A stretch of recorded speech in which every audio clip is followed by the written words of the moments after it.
Hallelujah. Anyway, happy anniversary po sa mga SEDA. Palakpakan po ng ating Panginoon sa buhay ng ating mga SEDA. Hallelujah. Pagpalain po kayo ng ating Panginoon. Maraming po salamat sa inyo. Hallelujah. Tayo po muna ay manalangin. O Diyos, sama namin makapangyarihan sa lahat. Maraming salamat Diyos sa magandang panahon, Panginoon. Maraming po salamat sa nakarang isang linggo na ingatan niyo po ang bawat isa, Panginoon. Maraming po salamat Diyos sa mga pagpapala, Panginoon, na pinagkakalog sa amin, Panginoon. Maraming po salamat sa guidance, protection, and provision, Panginoon, sa bawat isa. At ganoon din po sa aming mahal sa buhay, Panginoon, na narito sa Pilipinas at sa ibang bansa, Panginoon. Maraming po salamat. At sa oras ito, Panginoon, lumalapit po kami sa iyong harapan. Ikaw po siyang mangusap po yun sa bawat isa, Panginoon. Pagpalain niyo po ang aming mga puso, Panginoon. Yes, Lord. Nawa, Panginoon, yung mensahe, Panginoon, na aming mapakinggan, tutunan ay may isa pumuhay namin, Panginoon. Hallelujah. Give us wisdom, Panginoon. Give us anointing power. At nawa, Panginoon, na itago mo po ako, Panginoon, sa iyong lingkuran, Panginoon. Ikaw ang makita, Panginoon. Hindi po ang aking kahinaan, Panginoon. Maraming po salamat. Pagpalaan po mensahe, Panginoon, sa araw nito. Hospitality with a gospel purpose. Maraming po salamat. Kung aming sabot na lagi sa tayong pangalan ng Jesus. Amen. Hallelujah. Ang topic po natin ngayong araw ay hospitality with a gospel purpose. Ang text po natin ay matatagpuan sa Romans chapter 12 verse 13. Ayan po. Nakita niyo po ba yung mga larawan po sa mga slide? Ganyan ang mga SLK. Amen? Pagdating sa hospitality o sa Tagalog, mabuting pagtanggap. Kamusta po ba ang ating mabuting pagtanggap? Salamat sa mga share natin kanina. Sa pangunan ni Sister Rexy, naramdaman ko yung mabuting pagtanggap. Amen. Hallelujah. Nakita ko pa na natin siya pa yung sa member natin. Ganyan dapat ang isa sa mga halimbawa ng pagiging hospitality o mabuting pagtanggap. Kasama po yung pangangamusta sa ating mga kapatiran. May sakit sa ating mga kapatiran na ilang linggo na hindi nakapag-church. Kinakamusta po ba natin sila? Iyan po ay isa sa mga paraan ng pagpapakita natin ng mabuting pagtanggap o hospitality. May mga newcomers po ba ngayon? Kamusta po? Meron po ba mga newcomers ngayon? Wala po. So, for example, pagka meron tayong mga newcomer na sa church, paano po ba natin pinapractice yung hospitality o mabuting pagtanggap sa kanila? Hallelujah. Hospitality with a gospel purpose.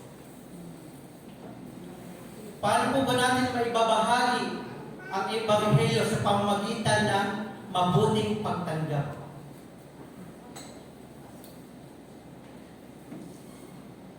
Next slide. Kailan kayo huling nag-imbita ng mga panauhin sa inyong tahanan? Ano ang ginawa ninyo? Inaalala po ba tayo na yung huling nag-imbita tayo ng panauhin? At ano po ang ating mga ginawa? Pinamerienda. Tama po yun, pinamerienda. Kasama po yun sa pagiging mabuting pagtanggap.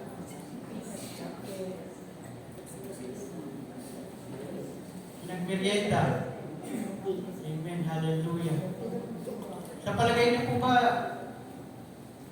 yung inihanda nating pagkain ay sa susunod kayo, babalik pa kaya siya? Hallelujah.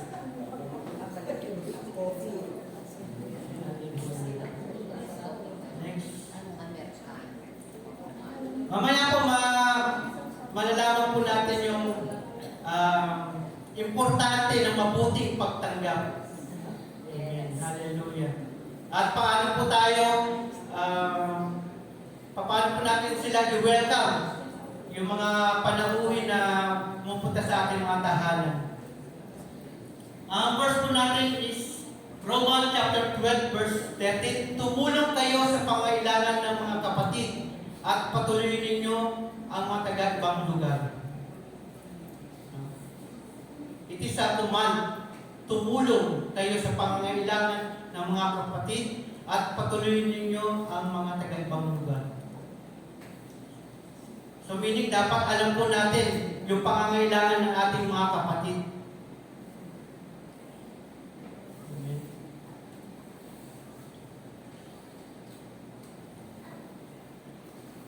Ang isa pa po nating verse ay matatagpuan sa mga Hebreo chapter 13 verse 2. Palaging maging bukas ang inyong tahanan para sa mga taga-ibang bayan. May mga ilang tao noon na napagpatuloy ng mga anghel lingid sa kanilang kaalaman. Amen? Kaya yan sinasabi ko po kanina, sa mabuting pagpapatuloy ng mga bisita, possible na merong may dalang pagpapala yan. Meron silang message, revelation, and blessing from God. Depende na po kung paano po natin sila i-welcome sa ating mga tahanan. No? Next slide. Ito po, number 1. Ano po ba ang ating mga dapat gawin? Tanggapin at bigyan puwang ang mga taong nangangailangan. Okay?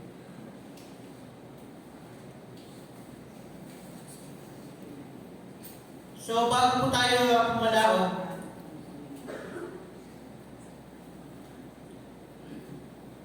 hospitality o mabuting pagtanggap, ito ay isa sa mga asal o kaugalian ng mga Pilipino kung saan ito'y nangangahulugang nagpapakita ng mainit na pakikitungo, pagpapahalaga at pagbibigay komportable sa mga dumating sa tahanan o komunidad. Halimbawa, kagaya po ng sinabi ko po kanina, pagpapatuloy sa loob ng bahay na may ngiti at pag-alok agad ng pagkain at maiinom. Amen? Amen. Kaya pagka nag-serve tayo, ibigin natin yung the best para bumalik sila ulit. Amen? O baka naman yung panauhin pa may dala ng pagkain. Ay, hindi na tayo gano'n, di ba? Mga SND members. Pagka meron tayong mga visitation, dapat tayo palagi may dala. Di ba po ba, Pastor? Amen? Meron naman tayo may fund naman tayo dyan. May mission fund naman tayo. Hallelujah. Sa Biblia, ang mabuting pagtanggap o hospitality ay higit pa sa simple pagiging magalang sa mga panauhin. Ito ay tumutukoy sa malugod na pagtanggap, pag-aalaga, at pagpapakita ng kabutihan sa mga estranghero, manlalakbay at mga taong nangangailangan. Ang mabuting pagtanggap ay isang pagpapahayag ng pag-ibig, pagbubukas palad, at pagsunod sa Diyos. Ulitin ko po, pagpapahayag ng pag-ibig ng Diyos, pagbubukas palad sa nangangailangan, at pagsunod sa ating Diyos. Ganyan po ang ginawa ng ating Panginoong Hesus. Kaya po, titignan po natin ang cross. Diba? Bukas palad na binigyan niya ang kanyang buhay sa atin. Amen. Amen. Hallelujah. Tanggapin at bigyan puwang ang mga taong nangangailangan. Recognize the needs around you. Alamin natin kung anong pangailangan ng ating mga kapatid. No? Financially ba yan? Emotionally? Spiritually? Or physically? Hallelujah. Example in the Bible. Good Samaritan. Alam na po natin yan. Ilang beses na po minessage po yan dito. Ang tanong, Ginagawa po ba natin yun? Minaring na ako. Ilang beses na yan, mini-message. Yung about sa Good Samaritan. Ang tanong ko po, kung tayo po ang nasa sitwasyon ng Good Samaritan at meron tayong nakitang tao na kailangan, gagawin din po ba natin yung ginawa ng Good Samaritan? Hallelujah. Dapat sa pagtulong natin sa kapwa, manggagaling sa puso at may action. Hindi lang yung naawa ka lang sa kapatid mo, nakita mo na nandyan na kailangan. No? Kailangan niya ng pamasahe.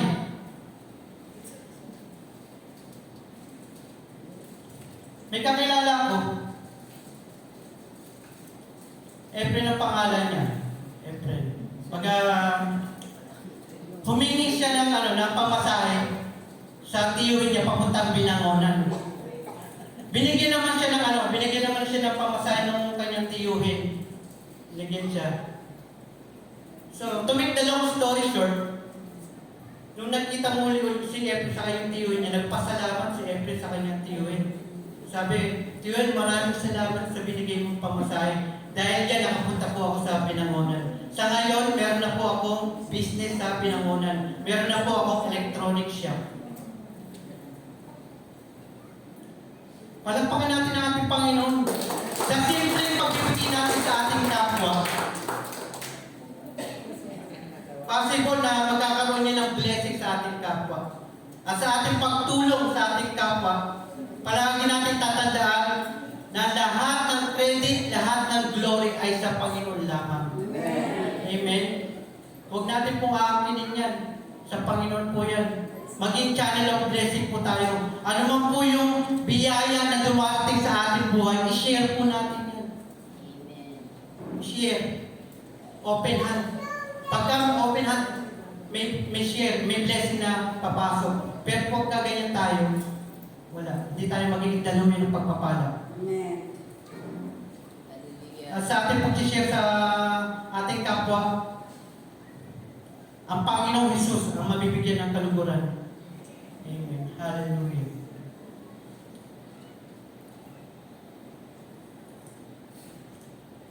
Kamustahin ang kapatiran na may sakit at dumaranas ng pagsubok. Gaya ng sabi ko kanina, visitation. Karoon tayo ng visitation. Karoon tayo ng visitation program. Kasi hindi natin alam ang pinag-aaralan ng ating mga kapatid. Kailangan nila ng financially, emotionally, spiritually needs. Yung simpleng pangangamusta, yung simpleng pag-message sa malaking tulong yun, nakaka-uplift na yun eh. Kamustahin ka lang sa messenger. Amen. Hallelujah.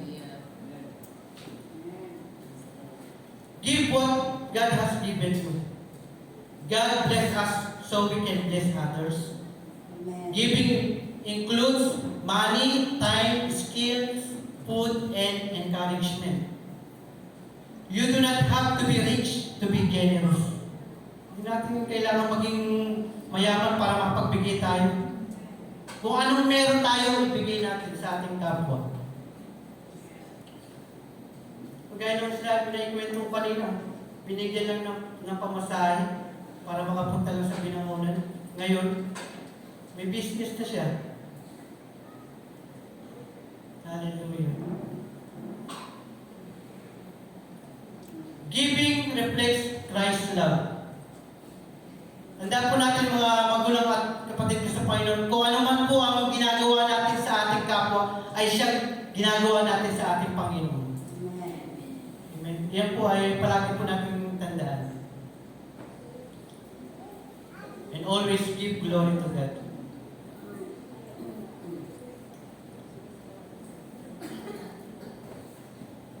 Tanggapin at bigyan puwag ang mga tao ng kailangan. Meron po yan na example sa Bible, yung ginawa po ni Abraham sa tatlong lalaki. No? Makikita po natin dyan yung kung ano po ang ginawa ni Abraham doon sa tatlong lalaki na hindi niya kakilala. Next slide, please.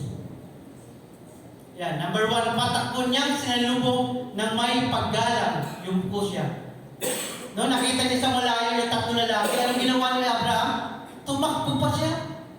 No, hallelujah. Tayo pag kami may dumating na busita na, sorry, busita. Sorry. Pero po, natin, may dumating na bisita. Paano po ba? Tataguan po ba natin?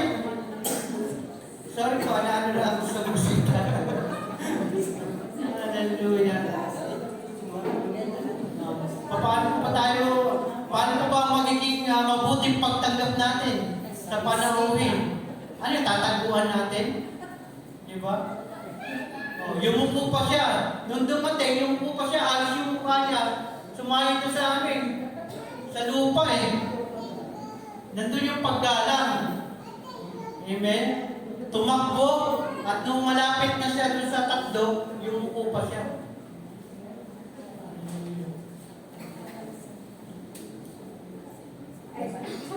Hallelujah. Pangalawa, pinatuloy. Paano po kayo? Pasok po kayo. Pasok po kayo sa aming bahay. Hallelujah. Pinatuloy.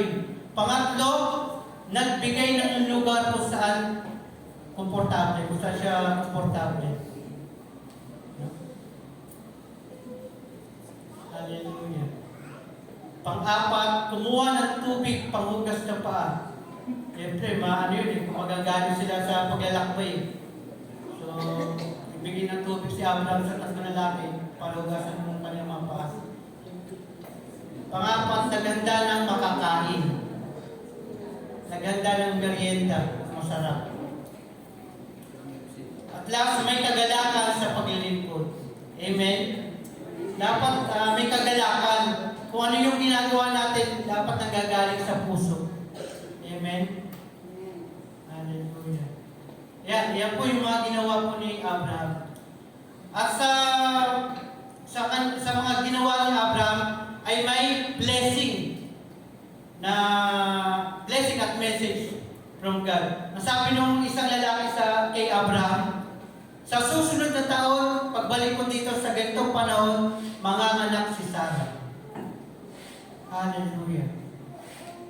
So, tandaan natin mga kapatid ko sa Panginoon na napaka-importante ng mabuting pagtanggap sa ating tahanan.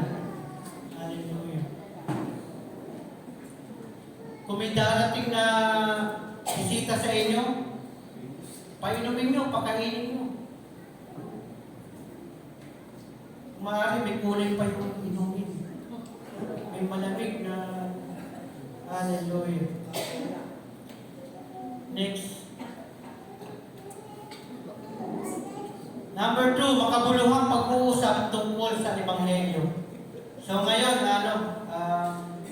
ito po ang napaka-importante, yung isi-share na natin yung Word of God.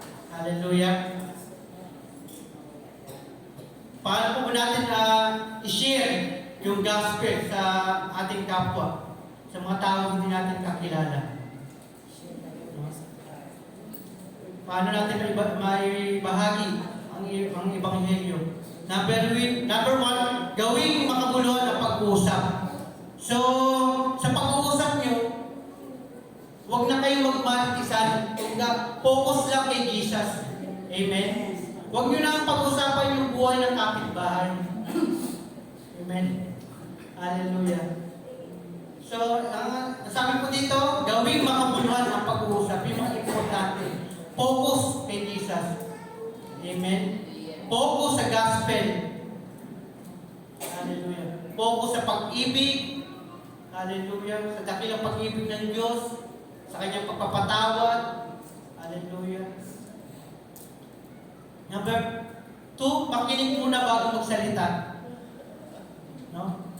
So, pagka meron tayong kausap, hayaan mo naman tayo makinig. No? Pakinggan natin siya para malaman natin kung ano kanyang pangangailangan, kung ano kanyang needs. Hindi yung tayo salita ng salita. Wala na, hindi natin siya binigyan ng opportunity na magsalita. Pangatlong, magtanong ng mga tanong na makakatulong upang maipakilala ang Ebanghelyo. Hallelujah. Last, ibahagi ang biyaya ng Diyos, huwag mag-pressure, avoid debate. So, pagka merong nag-uusap kayo, at nakikita nyo debatehan, focus sa kay Jesus Christ, focus sa gospel. Ganun po ang gagawin natin. Amen. Hallelujah.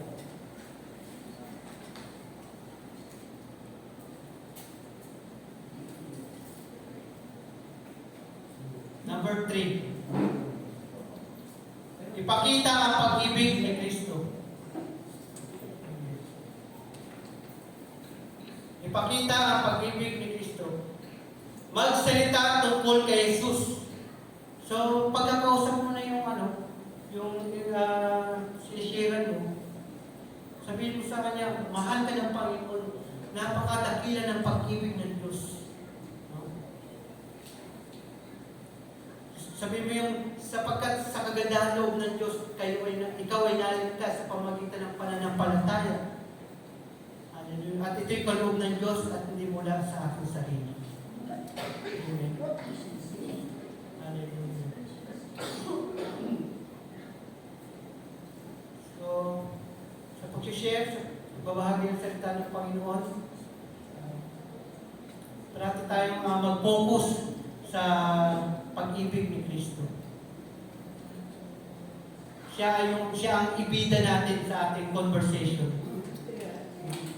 Amen. Hallelujah. Sabihin natin, sapagkat dahil sa kagandahan ng Diyos, kayo ay naligtas sa pamamagitan ng pananampalataya at ito'y kaloob ng Diyos at hindi mula sa inyong sarili. Hallelujah. Kaligtasan, pagkat tinanggap natin ang ating Panginoon bilang Panginoon na tagapagligtas ng ating buhay, tayo ay maliligtas. Amen. Sapagkat dahil sa kagandahan loob ng Diyos, kayo ay naligtas. Hallelujah. Sabi sa Ephesians chapter 2, verse 8, kung ipapahayag ng iyong bibig na si Jesus ay Panginoon at buong puso ka sa palataya sa Kanya, na siya'y muling binuhay ng Diyos, maliligtas ka.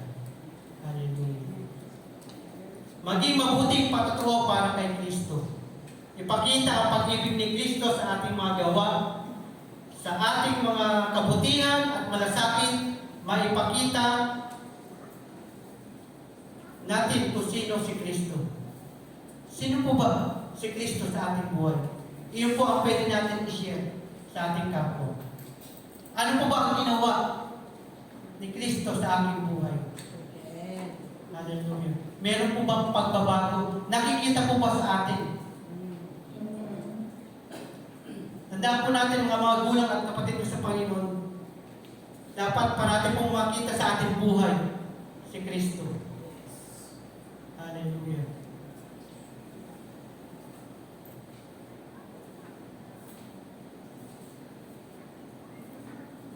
Ipadama ang pag-ibig ni Kristo sa pamagitan ng maayos na pakikitungo at tunay na pagmamalasakit.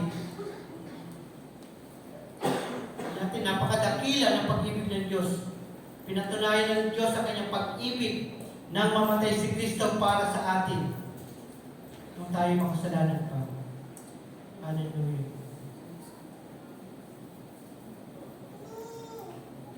Hallelujah. Ipadama ang pag-ibig ni Kristo sa pamagitan ng maayos na pakikitungo at tunay na pagmamalasakit. Sa ating conversation, sa ating kapwa, dapat makita si Kristo sa ating buhay. Hallelujah. Palagi natin i-introduce ating Panginoong Jesus sa ating buhay. Saan man tayo pumunta, saan man tayo man nasa trabaho, sa ating bahay, sa ating saan man, dapat parating makita ang ating Panginoong Jesus sa ating buhay. Maging life testimony tayo sa ating kapwa. Para sa ganun, yung pagiging mabuting pagtanggap, yung pagiging hospitality ay ma-practice natin. Ma-practice natin yung hospitality o mabuting pagtanggap sa kapwa. Amen po ba? Amen. Hallelujah. Next.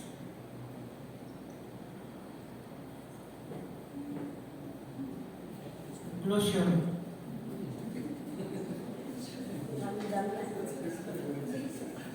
Wala ko nawala yung conclusion.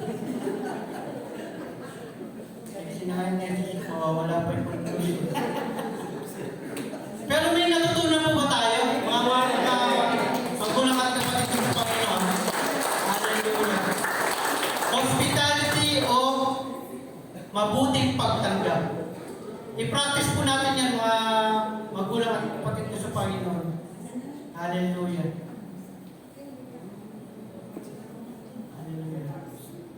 Ang mabuting pagtanggap ay higit pa sa pagtanggap ng mga tao sa ating tahanan, simbahan o komunidad. Ito ay isang pagkakataon upang maipakita ang puso ni Kristo at makalikha ng espasyo para maranasan ng mga tao ang Ebanghelyo. Sa pamamagitan ng pagbubukas palad para sa mga dayuhan, pagkakaroon ng mga pag-uusap na nakasentro sa Ebanghelyo,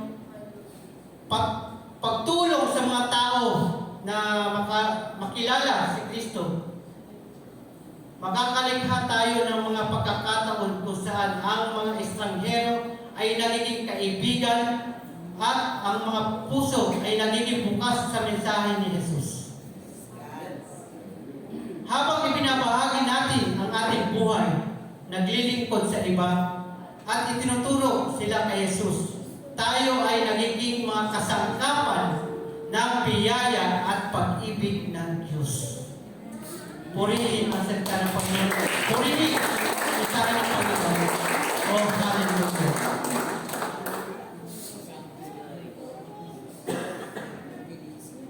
Ulitin ko lang po yung huli na-bless po ako. Sa ating buhay,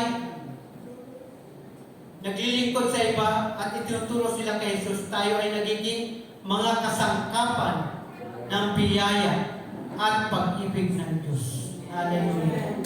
Tayo magiging instrumento. Hallelujah. Oh, hallelujah.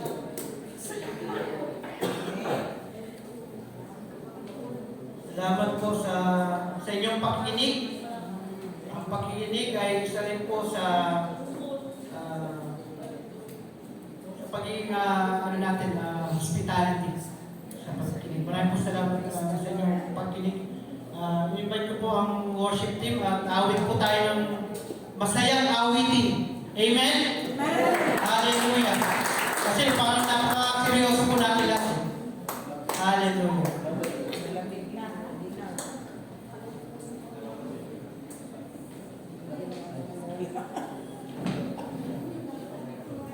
Tumayo po tayo lahat. Awitan po natin ang Panginoon. Awitin po natin yung babad sa presensya niya. Amen. Amen. Hallelujah.